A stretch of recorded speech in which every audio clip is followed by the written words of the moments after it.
Hello everyone. So দিনটা শুরু হয়েছিল ভীষণ একটা এক্সাইটমেন্ট নিয়ে, কেননা সেদিনকে আমাদের ট্রেন ছিল পুরী যাওয়ার।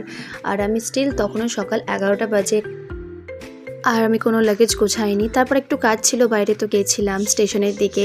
অ্যান্ড গিয়ে ওখানে এই ট্রেনটা দেখে ভাবছিলাম কিছুক্ষণ পর আমরাও এরকম একটা ট্রেনে করে যেতে চলেছি। দেন লাঞ্চ করে রেডি হয়ে বেরিয়ে যাই 5টা নাগাদ অলমোস্ট। আমাদের ট্রেন ছিল শালিমার থেকে, হাওড়া থেকে ছিল না। আর আমার ভাই তো এখানে এক্সাইটমেন্টে গান গাইছে, কেননা এতটা এক্সাইটেড ছিল যে ঘুরতে যাচ্ছে বলে কথা। দেন হাওড়ায় পৌঁছায়, আর আমাদের শালিমার যেতে গেলে হাওড়া হয়েই যেতে হবে।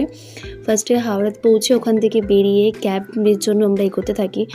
আর অনেকটাই হাঁটতে হয়েছিল, কারণ সামনাসামনি একদমই কোনো ক্যাব অ্যাভেলেবেল ছিল না।